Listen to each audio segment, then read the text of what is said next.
What's up, Tomb Raider fans? Welcome to this video of the Tomb Raider analysis series. I heard so much stuff about Tomb Raider Anniversary. People said this is such a good Tomb Raider game and this is the last real Tomb Raider. So I had high expectations to play this game and I finally played it.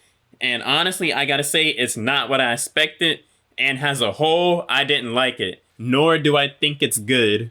Now, before you be like, he no like Tomb Raider Anniversary, he say no good, me dislike. Everybody's entitled to their own opinion, so it doesn't really matter to me if you like the game or dislike it. I am just giving a video about my opinion on the game. That's it. So this video is going to be a review. To be fair, I'm going to talk about what I liked about the game, and then we're going to talk about what I disliked about the game. We're going to talk about that, alright. So I played this game on the 360, if that even really matters. Now, I know this game is primarily a puzzle game with platforming, so I came into this game with my thinking cap already on my head, ready to do some puzzles. New brain cells put into my head, all of that. So when the game first starts off, I'm getting a feel for the game. I'm getting used to the enemies, the type of combat, the platforming, and getting introduced to the type of puzzles that this game's gonna make you do. And it's pretty smooth at first. The game definitely has a good atmosphere. You definitely feel like you're isolated by yourself. And if you die, ain't nobody coming to get you.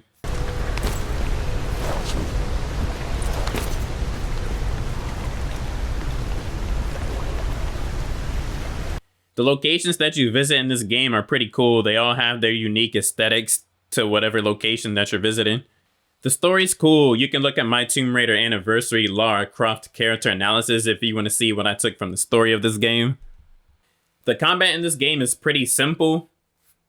It has the feature where you dodge right before enemies are about to attack you, and then it slows down and you shoot them, and then one hit kills them. Kind of reminds me of bats from Fallout.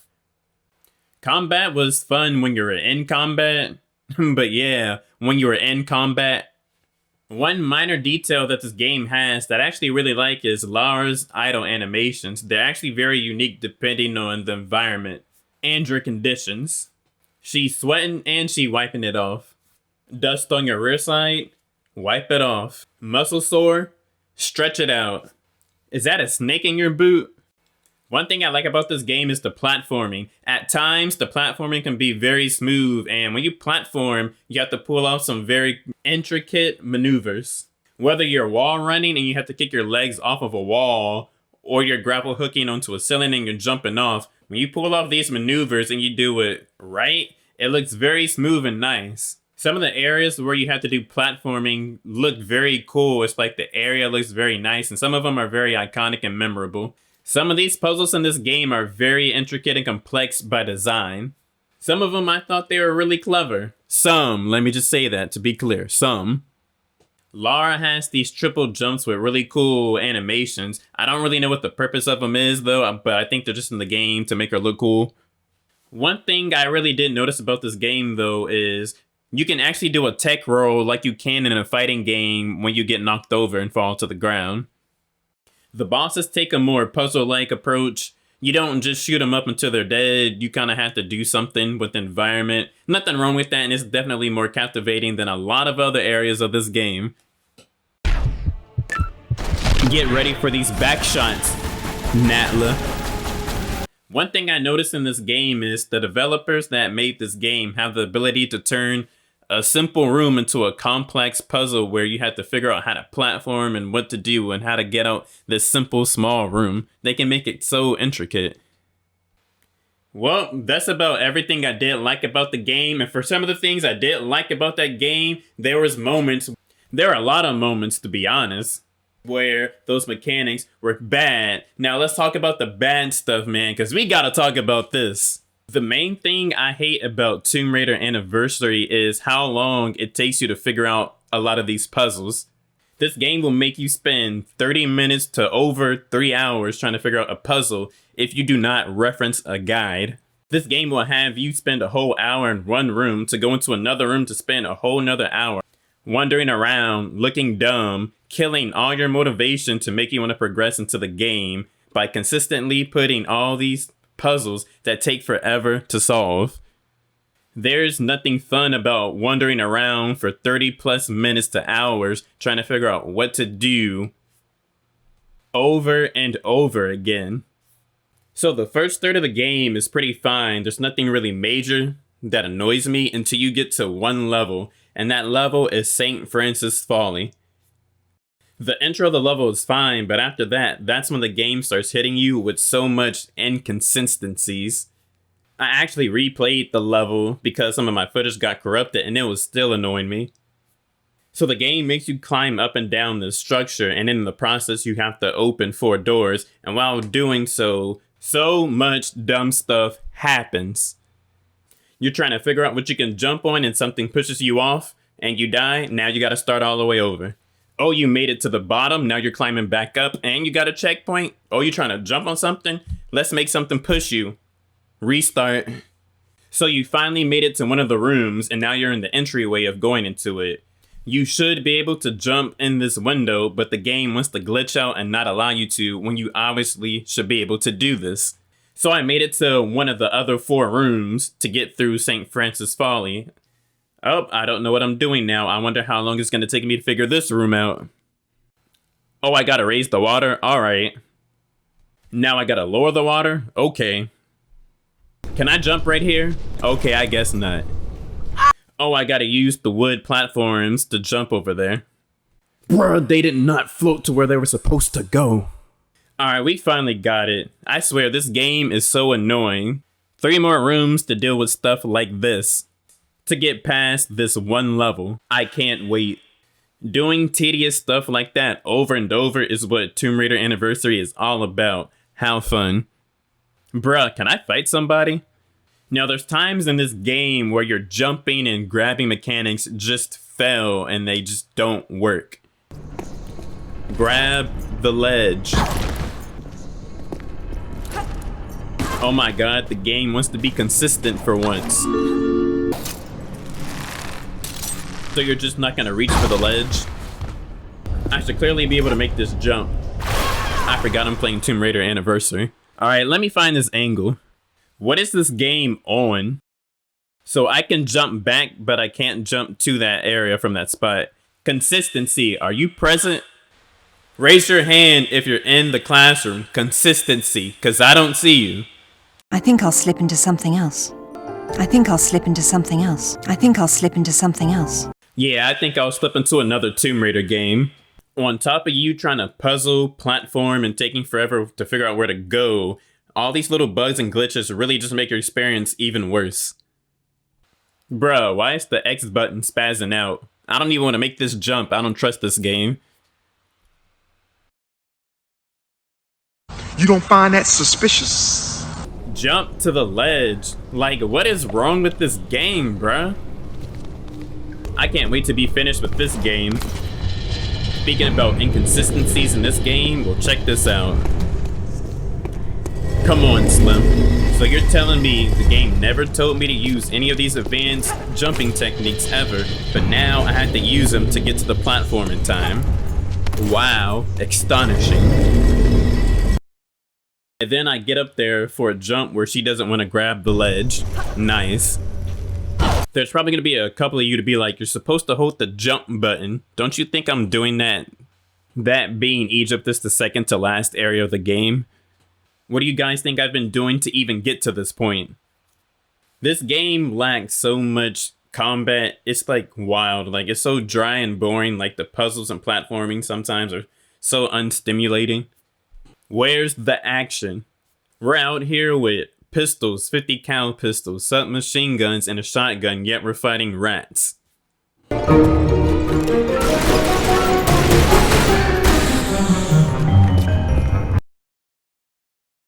All animal based for the most part, other than the supernatural looking ones. And they all do the same thing. They either charge at you, they grab you, or shoot a fireball. This game has good mechanics like the tech roll, the 3-piece jumps, and then jumping while you're aiming, but hardly does the game's enemies ever make you master this stuff, because they all have the same exact attack pattern. No enemy makes you required to jump a certain way, and you don't even fight like that in the game. I ain't gonna lie though, there was a part where they caught me in the corner and they definitely did some work.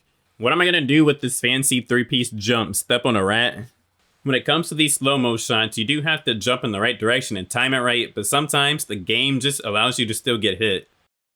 I know this game is based off of the very first Tomb Raider, and they changed some stuff up and added some mechanics, but y'all need to add some real enemies. Like, I'm at a Coliseum and you're telling me I'm fighting gorillas instead of undead gladiators?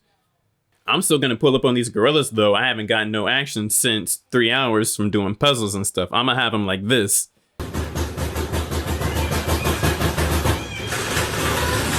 A lot of people say the older Tomb Raider games are based on exploring, but honestly, I only agree with that to a very minor extent. You only really explore to find things that you're supposed to platform on, or puzzles. You don't really go to a whole new location. You're not going into a whole new area that's optional, that has more enemies, that leads you to traps, a room that you're not even supposed to be in. Instead, you really just find small dens. Sometimes they're a whole new room with just like an artifact. An artifact just gives you a whole outfit. Or you can go look at it in the Croft Manor. Or you find some ammo and health. Like, that's really it. If you really want to add exploring, add in a whole bunch of optional areas, and they should lead to enemies, fights that you can't leave, and secret bosses. I should be finding a hidden pathway in the Coliseum and walk into something like this, not apes.